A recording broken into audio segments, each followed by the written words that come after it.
¿cómo le va? Hace un par de programas atrás hablamos sobre las especies en extinción. Tanto las especies vinculamos a la flora como a la fauna. Lo cierto es que si nos quedamos solo con la fauna, cada vez son más los animales, aunque también la flora, que vamos perdiendo. Y que los perdemos para siempre, por eso cuando se habla animal o flora en peligro de extinción, esto es un momento, en algún momento se extinguen y cuando se extinguen lo perdemos para siempre. Esa especie vegetal o esa especie animal que formaba parte del universo no existe más, no está más, no va a tener tampoco posibilidad de procrearse. ¿Por qué pasa esto? Bueno, lo decíamos hace un tiempo atrás por diferentes motivos. Por fumigaciones es uno, las fumigaciones generan una pérdida de la flora, obviamente, pero también genera enfermedad y muerte en animales. Por la tala, se talan especies para extender la frontera agropecuaria y muchas de las especies que se talan nunca más vamos a tenerlas, desaparecen. Se talan para la frontera agropecuaria, pero también para emprendimientos inmobiliarios. Los incendios ocurridos hace un tiempo atrás se llevaron, el fuego se llevó algunas especies, tanto de animal como de vegetal, que no tendremos más. Y en el caso de la fauna, además, hay que agregarle la caza deportiva, la caza sin control, que hace que muchos animales terminen en extinción por este tema, por la causa. Hace un par de programas atrás hicimos un informe sobre este tipo. Le invito a que veamos un tramo de lo que decíamos que resumía irrespetuosamente que habíamos perdido en los últimos 10 años. La tortuga de la isla Pinta, la famosa tortuga de la isla Galápagos, bueno, no se sabe por qué fue lo que pasó, pero ya no existe más. El rinoceronte negro, una especie que vivía en Camerún, por la caza indiscriminada, ya no hay más rinocerontes negros. El delfín Baiji, que es un delfín que poblaba las costas de China por la pesca indiscriminada, pero también por la construcción de plantas para producir energía hidroeléctrica, perdimos esa especie del delfín. El pájaro carpintero imperial, que es una especie de pájaro carpintero que vivía en México. El león marino japonés, por la pesca. El sapo dorado en Costa Rica, producto de la fumigación. Las fumigaciones afectan y mucho a los anfibios. Más de 65 especies vegetales de planta ya no existen, desaparecieron en los últimos 10 años. ¿Por qué? Por fumigaciones o por emprendimientos inmobiliarios, grandes construcciones que necesitaron de la tala y ya no existen más. Este fue un programa que emitimos concretamente el domingo 22 de mayo y que si usted quiere puede buscarlo en nuestro canal de YouTube. Y lo que estamos hablando es de tan solo 10 años. En los últimos 10 años, que es nada, y esto que vimos es una muestra pequeña, no es completa. Es una muestra de lo que hemos perdido, lo que nos permite los tiempos televisivos para demostrar. Ahora, ¿por qué traemos esto en nuestro comentario de apertura, en nuestro comentario editorial de hoy? Porque, como dijimos, uno de los motivos por el cual se pierde gran parte de la fauna es la caza deportiva. ¿Qué es la caza deportiva? Matar por placer. No es matar para alimentarnos o algo, es simplemente el gusto de matar a otra especie para probar puntería, para demostrar algo de superioridad, y esa caza deportiva muchas veces ha generado extinciones masivas de fauna. ¿Y por qué traemos esto? Porque una noticia nos invita, nos motiva a volver a hablar del tema. Hace un par de semanas atrás, la provincia hermana de Entre Ríos sacó una resolución, lleva el número 1099, la resolución del Poder Ejecutivo de la provincia, que habilita, después de un tiempo que no estaba habilitada, habilita legalmente la caza deportiva en Entre Ríos. La medida dice que se podrá hacer desde el 14 de mayo hasta el 15 de agosto y lo que permite a los cazadores furtivos es cazar liebres, perdices, algunos tipos de patos. Como vemos, son todos animales autóctonos, animales que forman parte del ecosistema tanto de Entre Ríos como de Santa Fe, como de Chaco y otras provincias. Un hecho siempre repudiable. Como decimos, la caza deportiva es matar por placer, se mata y se tira la especie, se la deja. Es una de las manifestaciones seguramente más crueles de la humanidad, donde la humanidad quiere demostrar posesión y superioridad frente a otros, pero además esta medida, que desde acá y desde diferentes lugares la catalogamos como absolutamente desacertada, lo es no solo por esto, por principios universales, sino por el momento coyuntural que estamos viviendo. Un momento donde el año pasado hubo una sequía abismal que ha generado la pérdida de especies, los incendios que se llevaron puesto muchos de estos animales que han sido calcinados y muchos de ellos han desaparecido, no vamos a tener más porque no hay posibilidad de reproducción. Los estudios científicos hablan que la quema de los espacios verdes trajeron pérdida de poblaciones de fauna, pero muy, muy importantes. Además, nunca se puede hacer este tipo de autorización de caza deportiva sin estudios previos. Por ejemplo, qué poblaciones o qué especies no se pueden cazar porque están en vía de extinción, cuáles no hay que cazar porque están en el momento de aparearse o de reproducirse. Bueno, nada de esto se está haciendo, y tampoco se está haciendo lo que se llama la presión cinegética. ¿Qué es esto? Es la escasez de una especie ante la caza indiscriminada, y que por eso se dice no se puede tocar esta especie. Bueno, nada de estos estudios previos se llevaron a cabo para volver a autorizar la caza deportiva en Entre Ríos, que además tiene consecuencias diversas, ¿no? Por ejemplo, la muerte de una especie que es grave, que es inentendible y que genera además otros problemas porque esa especie tiene una función dentro del ecosistema. La caza deportiva no solo trae problemas con la desaparición de fauna, sino que además contamina humedales, contamina cultivos, contamina ríos, arroyos con el plomo. Es tanta la cantidad de plomo que se usa, que se tira, que queda contaminado el medio ambiente. Usted dirá que exageramos. Vamos a ver algunos datos y vamos a ver algunas placas que empezamos a ver. Y estos son estudios que se han hecho hace un par de años atrás, no hay nuevos. Pero vamos a tomarlo como ciertos. Un cazador puede tirar por día algo así como 800 tiros. Esto quiere decir que en los tours de turismo para caza deportiva, que son por lo general de 5 días, así que empecemos a multiplicar esos 800 por 5. Ahora, ¿cuánto pesa cada disparo? Cada disparo pesa alrededor de 32 gramos de plomo. Y en un año, en nuestra zona, tanto en Santa Fe como en Entre Ríos, se pueden llegar a albergar a 1.500 cazadores. Yo sé que estos son números muy difíciles de procesar, así que lo que hicimos es, nosotros hicimos la ecuación matemática, que es la que estamos viendo ahora. Por temporada puede acumularse algo así como 192.000 kilos de plomo. Ahora sí lo vemos, ¿no?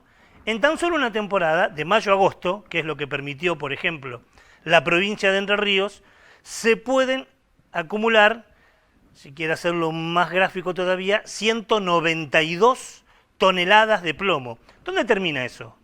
En los humedales, en los cultivos, en los cursos de agua, porque el plomo queda en la naturaleza.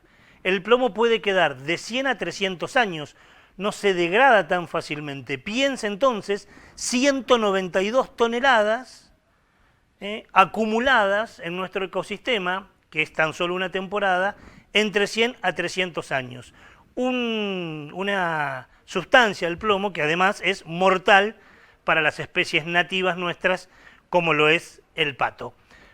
En julio del año pasado abordamos también este tema y hablamos con Pablo Beldoménico. Pablo es veterinario, es doctor en ciencias biológicas, es máster en medicina veterinaria, estudia enfermedad en animales silvestres, es investigador del CONICET, es docente de la Facultad de Veterinaria de la Universidad Nacional del Litoral y es director del Laboratorio de Ecología de Enfermedades del Instituto de Ciencias Veterinarias del Litoral. Evidentemente al hombre no le faltan cargos, títulos ni especialización. Y cuando hablamos con él nos relataba lo trágico que resulta la contaminación de plomo, por ejemplo, en el pato. ¿Y qué pasa con el plomo? Cuando uno usa plomo en las municiones, que caen un montón de perdigones, a un ambiente natural, a un cuerpo de agua, ese plomo queda depositado en el fondo, digamos, y como tóxico. Cuando uno lo ingiere, el estómago tiene ácido, ¿sí? Y ese ácido hace que sí sea biodisponible, se llama, porque se va erosionando esa partícula de plomo y quedan moléculas de plomo que pueden ser absorbidas y pueden empezar a circular, ¿sí? Y son en una forma que ya son tóxicas, ¿sí? ¿Qué pasa con los patos? Los patos tienen como comportamiento cucharear el fondo, ¿sí?, de un pelo de agua buscando algunas piedritas, porque esas piedritas les sirven para triturar la comida en sus estómagos, ¿sí?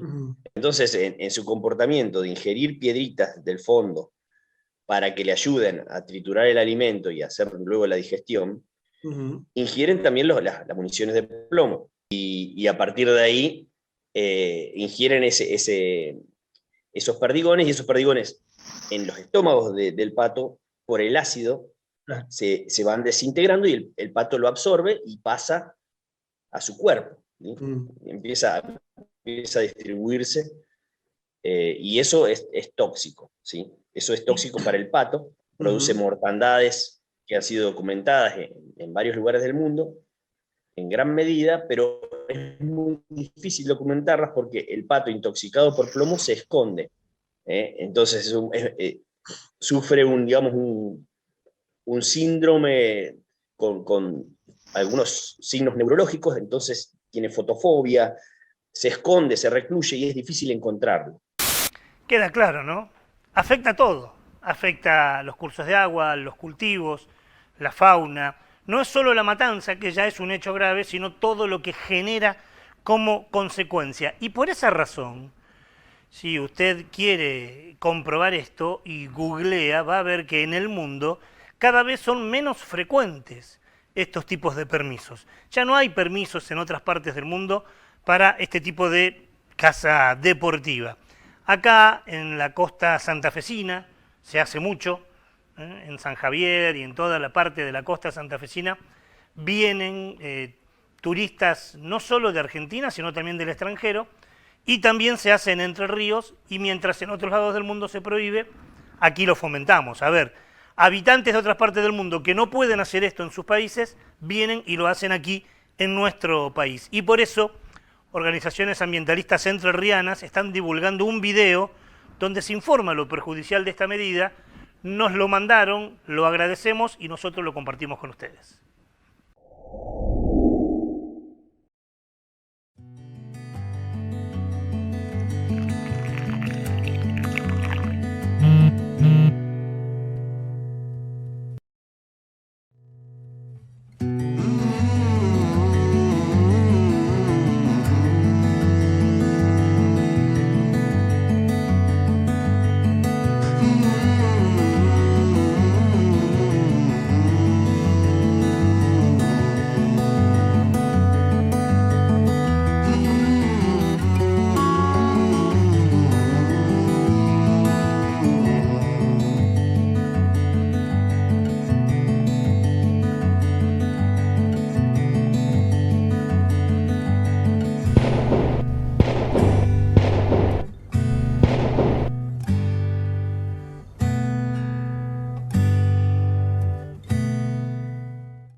Una locura, ¿no? Ahí está, tratamos en este pequeño espacio que tenemos del editorial de apertura del programa, mostrar las diferentes consecuencias que genera este tema y por eso también nuestra oposición a esta medida absolutamente desubicada del gobierno de la provincia de Entre Ríos. Así comenzamos, buenas noches, bienvenidos. Hoy tenemos mucho material para compartir con ustedes en este en este nuevo programa de Onda Verde.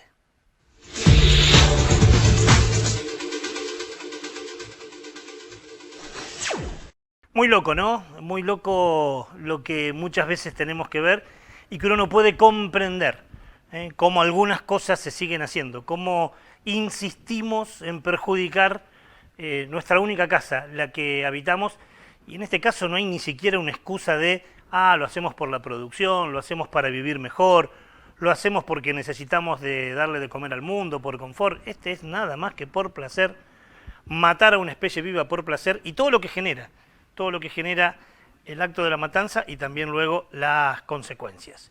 Como hacemos habitualmente, recordamos algunas efemérides, algunas fechas que tienen que ver con esta semana que transitamos, y el miércoles pasado, que fue 15 de junio, se cumplió un nuevo aniversario del fallecimiento de Arthur Galston. Usted dirá, ¿quién es este Arthur Galston? Bueno, fue un biólogo estadounidense que la verdad el señor nunca imaginó que todos sus esfuerzos de estudio, todo su trabajo científico iba a terminar creando un arma poderosa. Él no quiso, sinceramente no quiso que todo su trabajo termine siendo la consecuencia de un arma letal. Hace poco hablamos de él, que es el agente naranja. Vamos a recordar, nos sirve como excusa, el fallecimiento de Arthur Galston para recordar también este evento. Arthur Galston nació un 21 de abril de 1920 en Brooklyn, Nueva York, Estados Unidos, y se formó en ciencias naturales. Planeó seguir la carrera de medicina para cumplir con las expectativas de sus padres, pero los problemas económicos familiares hicieron que cambiara a una facultad de medicina veterinaria y más tarde se definiera por las ciencias botánica y bioquímica. Después de terminada la Segunda Guerra Mundial, Galston trabajó en proyectos de investigación sobre fotobiología. Su área de estudio se centraba en las hormonas vegetales y en los efectos de la luz en el desarrollo de las plantas. Experimentando con un regulador del crecimiento de plantas llamado ácido triiodobenzoico, descubrió que este estimulaba la floración de la soja y la hacía crecer más rápido. Advirtió también que si se aplicaba en exceso, el compuesto haría que la planta perdiera sus hojas. Fue profesor universitario de biología vegetal y escribió libros sobre fisiología vegetal que se convirtieron en un aporte fundamental para la disciplina y su enseñanza. A estas obras se suman libros sobre bioética y más de 300 artículos en revistas internacionales de ciencias. Pero fue en la década del 60 cuando el contexto internacional lo lleva a involucrarse en la política. En esos años, la participación de Estados Unidos en la guerra de Vietnam implicaba tácticas de lucha en la jungla. Los líderes militares apelarán entonces a la ciencia para crear una nueva arma. Los estudios de Galston sobre los mecanismos de floración de la soja son utilizados por otros científicos para generar un poderoso herbicida que tenía como objetivo eliminar selvas y cosechas de la guerrilla del Vietcong. Nace así el agente naranja, uno de los herbicidas dispersos entre 1962 y 1971 en la jungla vietnamita. Galston se sumó a las protestas por el uso de la guerra química. Profundamente afectado por ese mal uso de la ciencia, alertó sobre los efectos peligrosos de la dioxina, un componente del agente naranja que puede permanecer en el medio ambiente por décadas y, entre otras cosas, causar cáncer, malformaciones fetales, infertilidad y problemas en el sistema nervioso e inmune. En 1966, con el apoyo de la Asociación Estadounidense de Fisiólogos de Plantas, envió una carta al presidente Lyndon Johnson en la que advertía sobre el peligro inmediato y a largo plazo de los defoliantes para la ecología de la zona y para los humanos. A pesar de las advertencias del científico, el agente naranja fue el más utilizado en la guerra. Representó más de 11 millones de galones de compuestos químicos rociados sobre áreas naturales y poblaciones locales, mujeres y niños vietnamitas que no participaron activamente en la guerra. La petición fracasó, pero Galston y otros científicos siguieron presionando para que el gobierno de Estados Unidos hiciera un estudio toxicológico del agente naranja y otros componentes. Los resultados de esos estudios llevaron al presidente de ese momento, Richard Nixon, a ordenar que se detuvieran las fumigaciones con el agente naranja. Su perfil ético y político queda plasmado en una de sus afirmaciones más difundidas. Después de la guerra de Vietnam, Galston siguió investigando los efectos de la exposición a la gente naranja. Su interés en las consecuencias sociales y éticas de la investigación científica se demuestra en los eventos y seminarios de bioética que organizó para los estudiantes universitarios. Galston dijo alguna vez: solía pensar que uno podría evitar involucrarse en las consecuencias antisociales de la ciencia, simplemente no trabajando en ningún proyecto que pudiera tener fines malignos o destructivos. He aprendido que las cosas no son tan simples y que casi cualquier hallazgo científico puede pervertirse o deformarse bajo las presiones sociales. Como Oppenheimer, a quien conocemos hoy como el padre de la bomba atómica, el destructor de mundos, igual que otros tantos científicos a lo largo de la historia, Arthur Galston vio cómo el resultado de sus investigaciones se utilizaba con fines macabros, y fue un estigma que lo marcó hasta su muerte, el 15 de junio de 2008. Haciendo justicia a sus muchas contribuciones, interesa resaltar en un nuevo aniversario de su fallecimiento los títulos honoríficos con los que fue galardonado y el reconocimiento que le brindó la comunidad científica internacional. Cuando algunos lo mencionan como el autor de la gente naranja, preferimos reivindicar su nombre afirmando: Arthur Galston fue un ferviente luchador contra el uso de la gente naranja. Ahí vimos nada más que un pantallazo de la vida de este importante científico estadounidense, que hoy se lo recuerda lamentablemente como el creador de la gente naranja, un crédito que el mismo Galston se lamentó hasta el final de sus días, que tanto trabajo haya terminado en una máquina de muerte como el agente naranja. Hablando de episodios negativos, transitamos, caminamos por el programa y llegamos a la primera luz del semáforo. Se nos prende la luz roja, es la mala noticia de la semana y tiene que ver con un tema recurrente también, pero que cada vez preocupa más.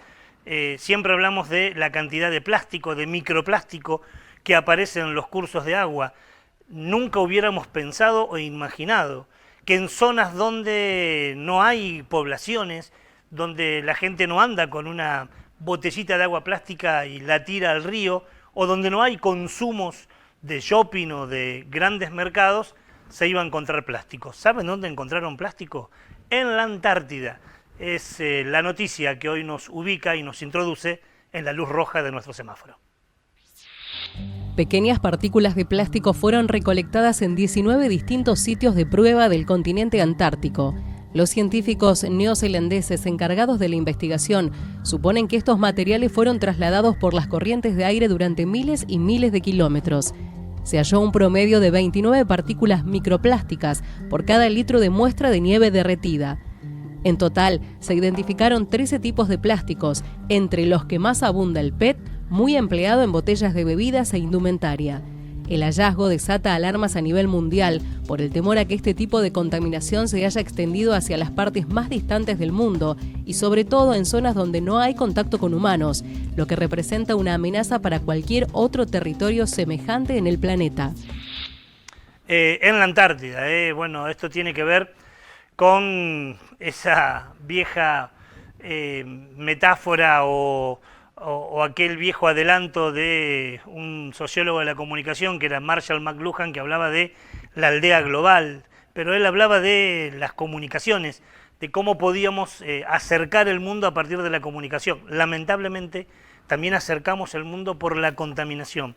En lugares donde no hay poblaciones, ya se empiezan a ver consecuencias de contaminación, como bien lo explicaba nuestra locutora, Yeli Bonancea, en nuestra luz roja. Nos vamos a un corte, pero cuando volvamos vamos a tener el informe central del programa y la entrevista. Y vamos a hablar de qué relación hay entre contaminación del medio ambiente y las poblaciones o las pequeñas poblaciones. Todo eso después del corte. No te vayas, ya volvemos con más Onda Verde. Logramos, a pesar de tiempos tan particulares, avanzar en consolidar una institución de puertas abiertas con un consejo más abierto, más transparente y más participativo. Mirá todo lo que hicimos en www.consejosantafe.gov.ar. ADUL, Asociación Docentes de la Universidad Nacional del Litoral. En la lucha por salarios dignos, jubilación móvil y una universidad democrática, pluralista, científica y al servicio del pueblo. Adul, Pasaje Martínez, 2683. Volvimos con Onda Verde, el único magazine verde de la televisión regional. Segundo bloque del programa, y prometíamos antes de irnos que íbamos a hablar sobre esta relación que hay de contaminación ambiental y las enfermedades de algunas poblaciones, de pequeñas o medianas poblaciones. Lo cierto es que cada vez son más las enfermedades que los pobladores, sobre todo los pobladores rurales, pero no únicamente los rurales, sufren por contaminación ambiental. El agua contaminada es uno de los hechos. Cada vez consumimos peor calidad de agua. Aguas que se contaminan por desechos industriales, por el aumento de la temperatura, por el uso de pesticidas, por derrames de petróleos. Vivas en la localidad que vivas, mucho del agua que consumimos viene con estos componentes que no hacen bien a la salud. Y lo cierto es que necesitamos agua para todo, para consumir, para cocinar, para asearnos, para limpiar los elementos, y mucho de ese agua que utilizamos viene absolutamente contaminada. En la actualidad, cerca de 5 millones de personas en el mundo mueren por beber agua contaminada que generan diarrea, cólera, hepatitis A, estoy nombrando algunas de las enfermedades que se plantean, disentería, poliomielitis, fiebre tifoidea, o sea, un problema de todo el mundo y también de nuestra zona. Por eso, hace poco, inclusive, hablamos, por ejemplo, con gente de la localidad de Rufino, y salió en este programa hablándonos sobre la preocupación que tenían porque analizaron agua, la que sacaban de la canilla de un club de Rufino, y esa canilla venía, por ejemplo, con pesticidas. O también hablamos en aquella oportunidad, recuerdo, esto ya fue el año pasado, con Mauricio Cornaglia, que nos adelantaba una investigación que se está haciendo, conocida como los caños enemigos del Paraná, caños que tiran suciedad al río Paraná, y muchos de ellos son fabriles y otros son de cloacas. Uno diría, ¿este es el único hecho que genera problemas de salud en el ambiente? No, el agua es uno. Pero si nos vamos del agua y entramos en fenómenos más urbanos, vamos a ver lo que estamos viendo ahora, que son las antenas celulares. Estas ondas electromagnéticas generadas por antenas que interfieren y que distorsionan muchas veces el funcionamiento del organismo humano. Esto está demostrado, muchos estudios médicos y científicos han demostrado que las grandes antenas generan trastornos neurológicos, cefalea, hipotonia, somnolencia, temblores, mareos, trastornos cardiopulmonares, trastornos reproductivos, alteraciones en el ciclo menstrual, abortos, algunos tipos de cáncer, y podríamos seguir. Por eso lo que se critica mucho, sobre todo en la Argentina, es la instalación de grandes antenas muy altas, cuando en otros países del mundo se ponen antenas de menor potencia y a menor distancia, y no estas antenas que tenemos nosotros. Además del agua y además de la antena, también tenemos problema con lo que no podemos evitar, que es respirar. Hace poco, en una charla que dio en Santa Fe el amigo y doctor Damián Bersegnasi, decía que el aire que respiramos nos enferma, y que esto es una terrible contradicción de nuestra época, ¿no? Un estudio, por ejemplo, demostró que solo respirar aire de cenizas, producto de las quemas que vivimos, por ejemplo, el año pasado y el anteaño, trajo grandes problemas en las vías respiratorias, en la piel, generó sequedad de la boca, aumento de secreción de mucosidad, inflamación del aparato respiratorio. Bueno, todo esto nos lo dijo hace un tiempo atrás, en un programa especial que hicimos sobre este tema, el doctor Damián Bersegnasi. Los trabajos científicos que se hicieron, digamos, se publicaron y no han sido refutados, han demostrado que respirar aire contaminado, fundamentalmente estos son trabajos que se hicieron sobre contaminación de aire por combustión de bosques, o sea, lo que estamos viviendo hoy nosotros acá, ¿está? Respirar aire contaminado cuando vos estás embarazada genera un daño genético en tus hijos, en lo que vos estás gestando, ¿está? ¿A dónde vamos a salir ese pibe cuando nazca? Si ya le generamos el daño genético cuando estaba dentro del vientre de su madre. Insisto, estamos poniendo en riesgo y dañando la estructura genética de nuestros hijos. O sea, la estructura genética de los seres humanos está siendo dañada. Esta es una entrevista que le hacíamos al doctor Damián Berseñasi en épocas de pandemia, cuando estábamos encerrados. Y él decía, la paradoja es que estamos encerrados, nos dicen que nos encerremos para cuidarnos de un virus, y está bien que así sea, pero a su vez después generan grandes problemas de la salud con la contaminación del aire. Y para cerrar esto, antes de la entrevista que vamos a tener, ya lo hemos dicho muchas veces, en nuestra zona de influencia, las contaminaciones más importantes que afectan la salud tienen que ver con las fumigaciones, el nivel de agrotóxico que está en el alimento que consumimos, en el agua que tomamos, en el aire que respiramos. Hace unos días, y esto es de hace muy pocos días, un grupo de docentes de la localidad de Varadero, en provincia de Buenos Aires, preocupados por este tema, recolectaron muestras de agua, muestras de sangre y muestras de orina de docentes y alumnos de escuelas rurales de Varadero. Juntaron el dinero, que no es poco, con colectas que hicieron, y la enviaron a el único laboratorio del país que hace este tipo de estudios, que está en Mar del Plata. La directora de la escuela rural, que está preocupada y ocupada por este tema, y una mujer muy sensible, es Paola Krüger. Le pedimos a ella que nos cuente qué fue lo que pasó cuando recibieron esos resultados. Hola, mi nombre es Paola Krüger, soy docente y directora de una escuela rural de la ciudad de Varadero. Y bueno, desde hace 2 años que estamos en una lucha para lograr una ordenanza que regule el uso de agrotóxicos en nuestra ciudad, y a raíz de eso nos juntamos con varias organizaciones socioambientales para hacer una campaña y poder analizar tanto el agua como el suelo de diferentes lugares de Varadero, y también hicimos análisis de orina y sangre en docentes y alumnos rurales. Bueno, estas pruebas lamentablemente no han dado bien, y encontramos presencia de glifosato y AMPA en nuestros niños, lo cual es un problema terrible y una noticia terrible y muy triste. Así que bueno, acá estamos en esta lucha tratando de encontrar respuestas y soluciones, porque el veneno no tiene que estar en nuestros cuerpos. Ella es Paola Krüger, directora de una escuela rural de Varadero, y terminó con una frase muy sabia, ¿no?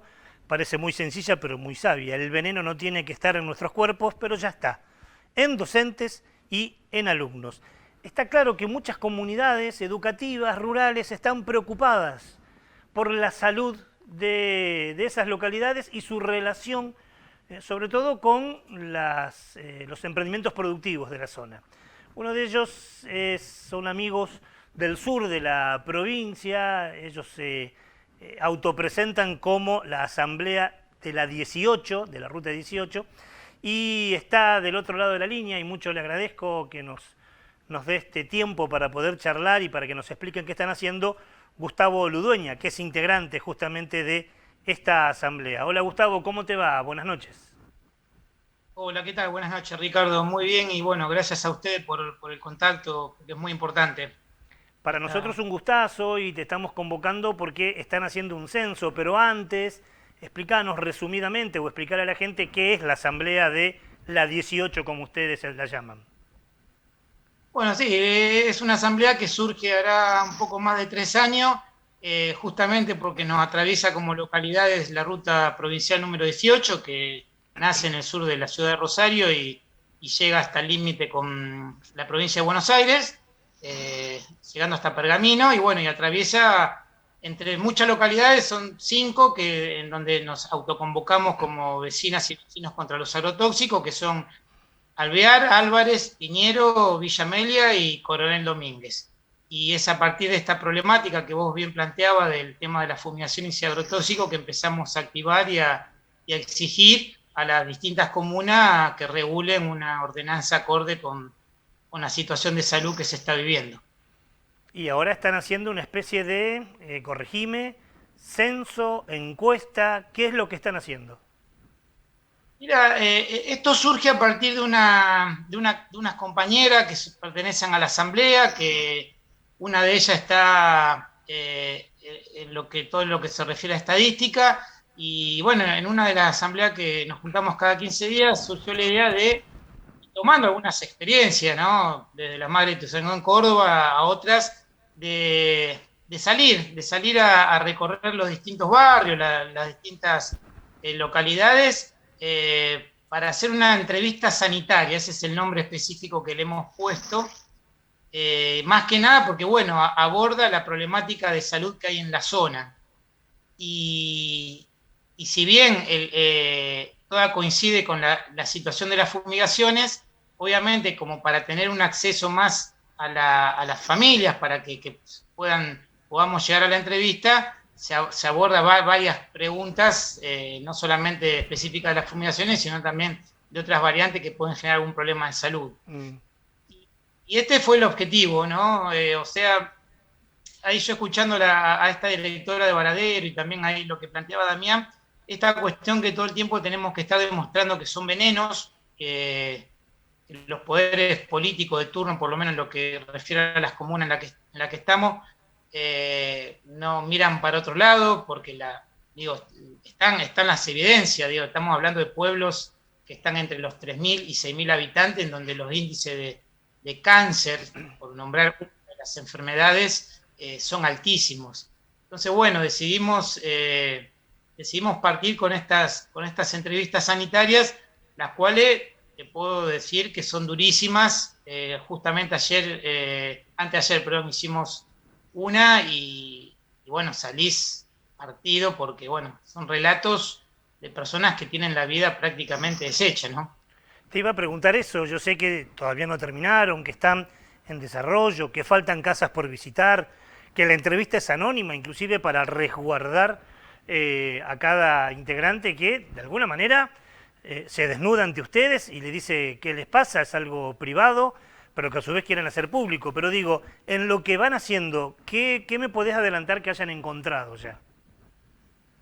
No, en principio, todas las entrevistas coinciden con la problemática de las fumigaciones. Si nos remontamos a algunas entrevistas una de las entrevistas de una familia que hace 20 años que vienen padeciendo distintas problemáticas de salud, hasta cáncer de colon, de mama, problemas respiratorios, de piel y demás, plantean de hace 20 años atrás fumigaciones aéreas que pasaban por arriba de los barrios, actualmente fumigaciones con lo que comúnmente se llama mosquito, que estamos hablando de 30 a 40 metros o 60 de acuerdo a cada ordenanza. Y estamos hablando de situaciones, si bien hay situaciones más leves, como pueden ser problemas respiratorios de alergia, pero muchas de las entrevistas nos encontramos con personas que hoy por hoy tienen problemas de articulación, tienen problemas respiratorios, tienen cáncer, se están tratando, muchas fallecieron lamentablemente, las entrevistas se las hacemos a integrantes de la familia, y vos decís, le jodieron la vida, porque una de las entrevistas, una señora que no puede, tiene una enfermedad, producto que los médicos se lo dijeron cuando se atendió, pero lamentablemente no quedan registros, ¿no? Por una cuestión obvia de esto del miedo, de que no hay quien te avale después lo que vos firmes, que no puede trabajar con las manos, no puede agarrarse, le caen las cosas, o sea, y estamos hablando de una señora de unos 60 y pico de años que su problema de salud empezó a los 42, 43, o sea, prácticamente 20 años con esta situación encima, problemas en su embarazo, y bueno, y así podemos nombrar varias que van generando van mostrando la cruda realidad de voces genuinas que muchas veces no están a lo mejor específicamente en los libros, pero que forman parte de estas investigaciones que se vienen haciendo. Y es tremendo porque no hay respuesta. O sea, cuando lo reclamaban en su momento, 2011, 2012, nos decían una familia, no había respuesta, no le creían, encima muchas veces era producto de apriete por parte de algunos integrantes de los campos, bueno, doblemente como culpables, ¿no? Porque lo hacían sentir como culpables que estaban denunciando algo. Claro. Entonces, bueno, La verdad que muy duro, pero hay que hacerlo, hay que visibilizar eso también. Gustavo, eso te iba a preguntar. La última pregunta es, ¿esto lo están haciendo? ¿Hay que visibilizarlo? Bueno, supongamos que de acá a un tiempo terminan, hacen estas entrevistas sanitarias a toda o a gran parte de la población, y ese material después, ¿qué? ¿Dónde va? Y mira, como primera idea tenemos la intención de que sume al reclamo que le estamos haciendo a las comunas en particular sobre la situación de que no mentimos cuando estamos hablando de que afecta a la salud, de que estamos en riesgo, no solamente quienes viven al lado de los campos, sino también los que están trabajando, porque estamos hablando de familiares de los que manejan, como decía antes, los comúnmente llamados mosquitos, que ya han fallecido, y también a los ANCOS, ¿sí? a los centros de salud locales, ¿sí? Que ellos tienen datos, lamentablemente no garantizan que sea producto de los agrotóxicos, pero están los datos de cantidad de personas, y cada vez más joven, porque eso es otro dato importante. Cada vez son... con esto no quiero decir que porque sea más grande, no, digo que cada vez se están viendo que la cantidad y el uso desmedido está afectando ya a la población joven.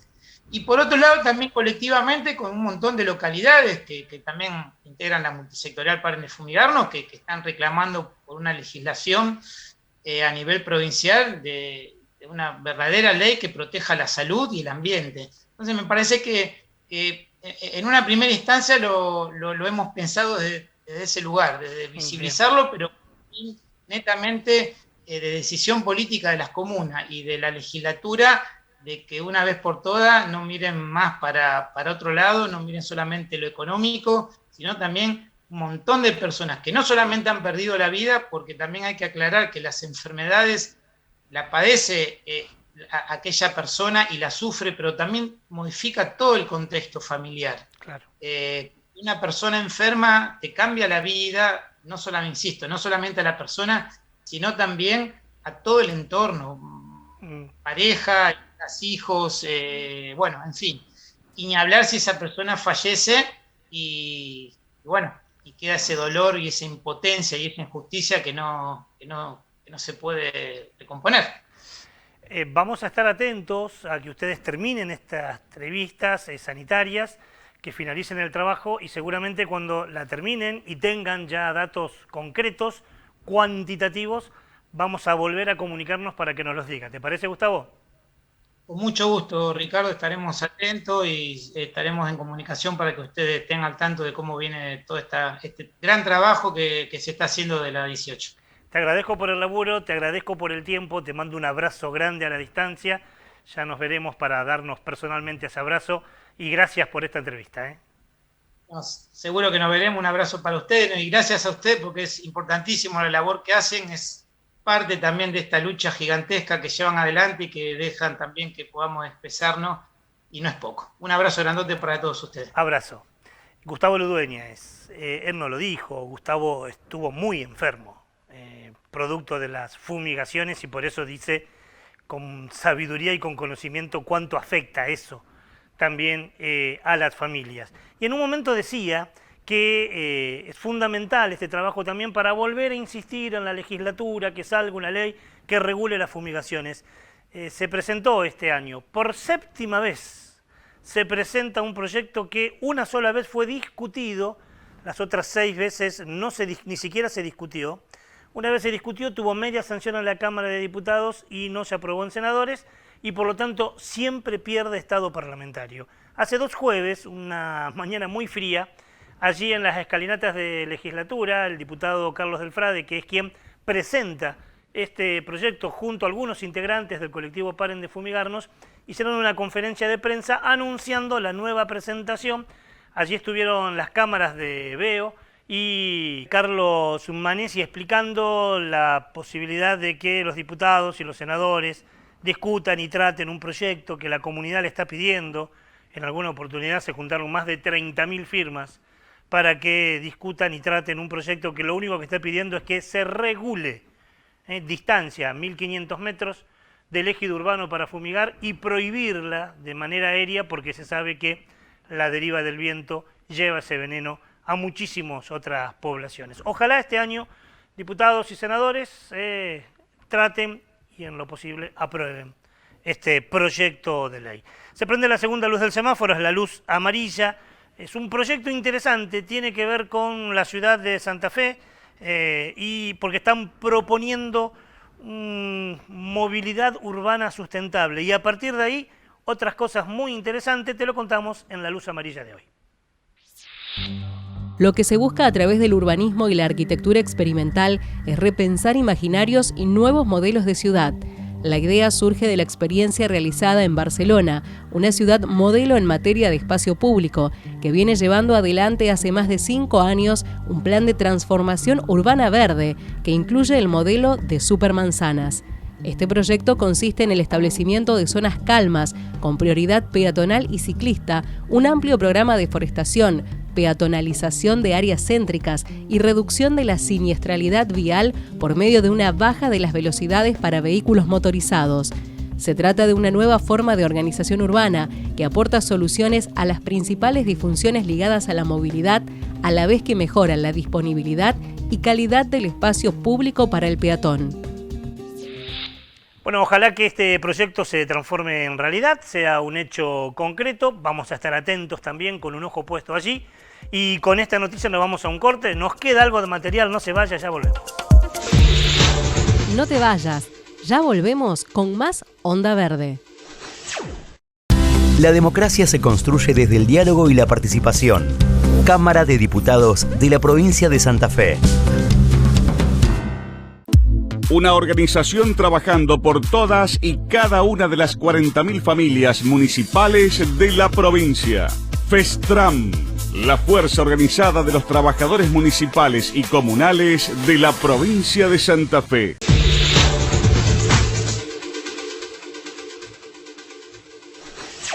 Tercer y último bloque del programa de hoy y abrimos este bloque con una buena noticia. Y si decimos buena noticia es porque se prende la luz verde del semáforo, la que nos da paso, que nos dice también y nos ubica en la provincia de Santa Fe, que ha lanzado una línea de créditos para que diferentes ciudadanos puedan adquirir e instalar calefones y paneles solares como una manera también desde nuestro domicilio, desde nuestros hogares, empezar a generar energía limpia, energía renovable. Es muy buena noticia y te lo presentamos en nuestra luz verde. El gobernador Omar Perotti y la ministra de Ambiente y Cambio Climático, Erika Gonet, realizaron el pasado lunes la presentación del Plan Renovable. Se trata de una idea de créditos del Gobierno de Santa Fe y el Consejo Federal de Inversiones, que permitirá la incorporación de calefones y paneles solares en el marco de la transición energética santafesina. Este programa, desarrollado por la Cartera Santafesina de Ambiente, contará con un monto total de 400 millones de pesos. Estos créditos están orientados a personas humanas, monotributistas y pymes, quienes pueden inscribirse en la página del gobierno de la provincia. La iniciativa es una herramienta que permite el ahorro y la baja en los costos de consumo y al mismo tiempo hace visibles las formas de producción sustentable de energías necesarias para una acción climática responsable.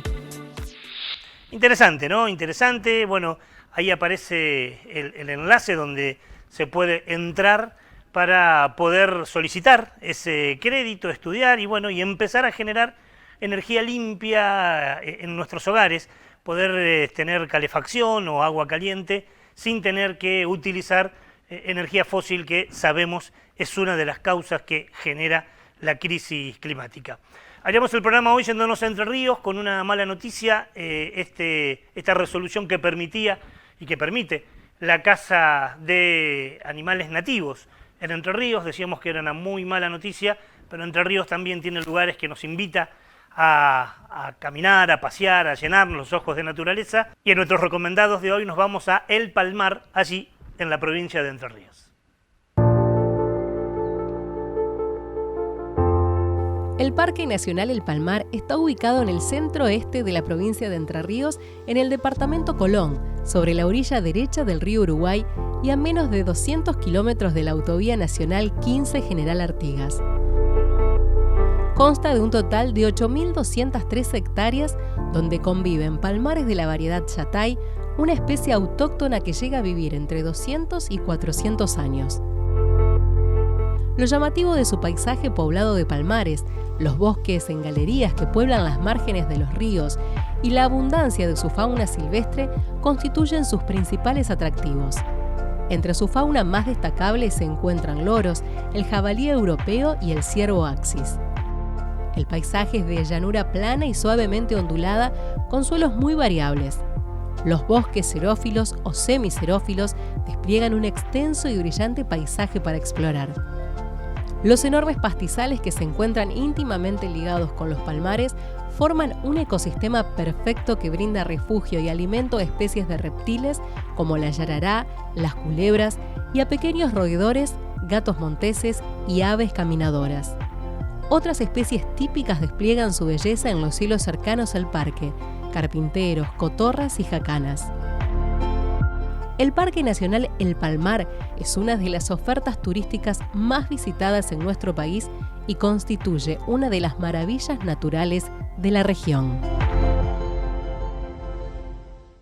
El Palmar, en la provincia de Entre Ríos, cerca de Santa Fe, de la zona donde llega Veo, así que es una buena alternativa, si podemos, para conocer otro parque nacional, que en cada programa intentamos llevarle a su casa, y ojalá de esta manera lo invitemos a conocer bellísimos y naturales lugares que tenemos aquí muy cerca.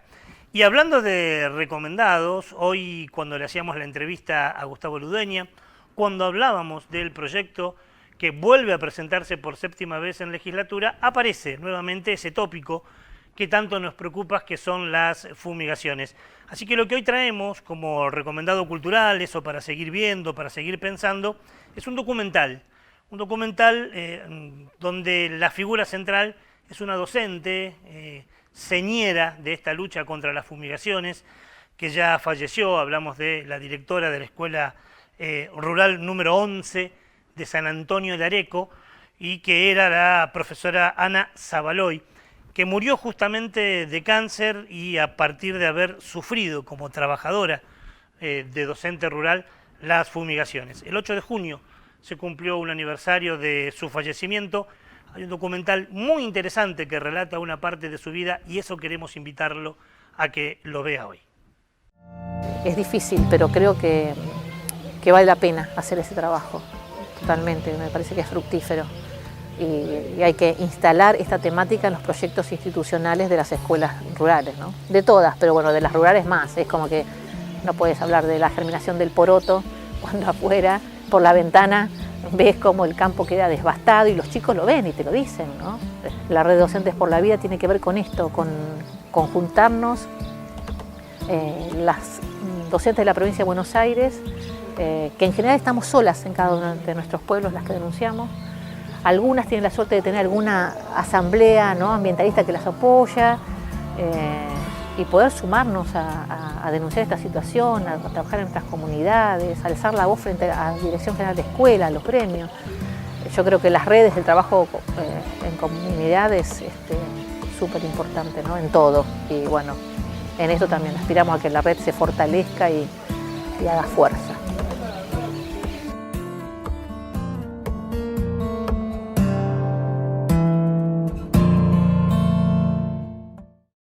El documental está guardado en el canal de YouTube, así que allí puede entrar y puede verlo.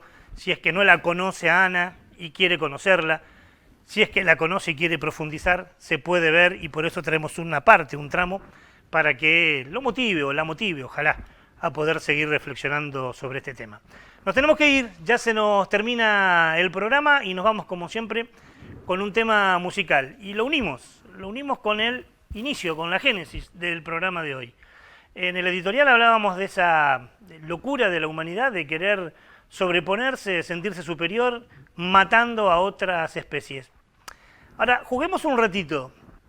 ¿Qué pasaría si la cosa se cambia? Si el mango del sartén lo tienen otros. ¿Qué pasaría si los animales y la naturaleza se rebelan contra nosotros y nos hacen lo mismo que nosotros le hacemos a ellos? Bueno, esa fue una especie de eje motivacional que llevó a que Irón José González Orama, es un rapero venezolano, más conocido como Cancerbero, motivó a hacer este tema musical. Irón José ya falleció muy joven, lamentablemente, pero dejó algunas cosas realmente muy, pero muy interesantes, e hizo un tema musical desde su género, desde el rap, y lo acompañó con algunas imágenes, un video muy interesante de Steve Kutz, que nosotros utilizamos varias veces. Con ese tema musical y con estas imágenes nos vamos, y ojalá nos ayude a pensar un poco nuestra relación con el entorno. Y en ese pensamiento le invitamos, como siempre, a compartir un nuevo programa, si le parece bien, la semana que viene. Será hasta entonces. Gracias por todo.